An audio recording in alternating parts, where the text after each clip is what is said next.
అందరిగా లేచినాక పక్కకు ఠాకూర్ మాణిక్ ఠాకూర్ ఉండే నన్ను పిలిచిండు.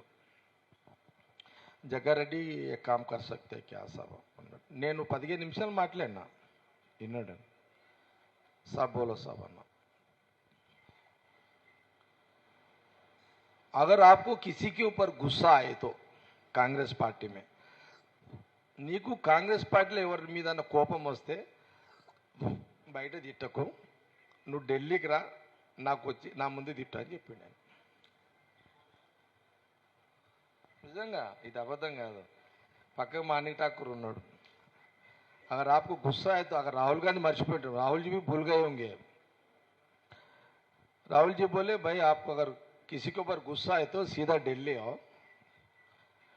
मैं अपार्टमेंट देता हूँ, मेरे सामने आके वो तुम्हारा गुस्सा क्या बोलना चाह मेरे सामने बोलो, मगर मीडिया के सामने मत बोलो అన్నాడు ఆయన.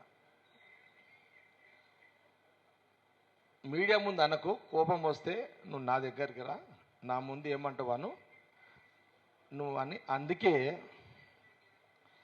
నేను చెప్పాలనుకున్నా ఏదన్నా, అందుకే ఆ 3.5 ఏళ్ల నుంచి ఇప్పటి వరకు నేను బయట రాహుల్ గాంధీ అన్న మాటకు, నేను ఇచ్చిన మాట కట్టుబడి నేను ఇప్పటిదాకా ఎవరి విషయాలు కానీ ఏ విషయాలు కానీ బయట కూడా మాట్లాడతలేదు. ఈ జూలైలో మాట్లాడుతున్నా కాబట్టి ఈ వివరణ ఇచ్చిన నీకు. అరే జగ్గారెడ్డి మాట ఏదో చెప్తాన్నాడు 30 తారీఖు లోపల, మరి ఏం చెప్తలేడు, మాట తప్పిండా? నేను మర్చిపోతే మీరు యాడ్ చేసారు. ఓకే, మీడియా గుడ్ యాక్టివ్ ఉన్నది, యాడ్ చేసారు. కానీ జగ్గారెడ్డి 30 లోపల మాట్లాడుతున్న మాట ఏమైంది అని మీరు యాడ్ చేసారు.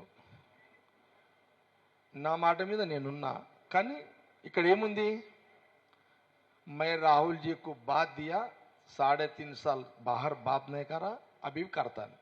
నేను ఏదైనా మాట్లాడేది ఉంటే ఇక తప్పదు, మాట్లాడాలి. ఇక కాంగ్రెస్ పార్టీ రాజకీయాలు లేదా కాంగ్రెస్ గవర్నమెంట్ ఏదన్నా నేను బయట మాట్లాడాలంటే ఫస్ట్ ఢిల్లీ ట్రైన్ ఎక్కి ఢిల్లీకి పోయి రాహుల్ గాంధీ ముందు చెప్పిన తర్వాతనే మీడియా ముందు మాట్లాడతాను. अगर कुछ मैं बाहर बोलना चाह रहा,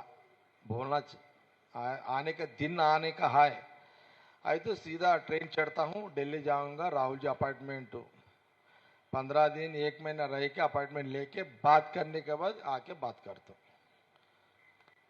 जब तक बाहर बात करने का नो चांस. అప్పటిదాకా బయట మాట్లాడా.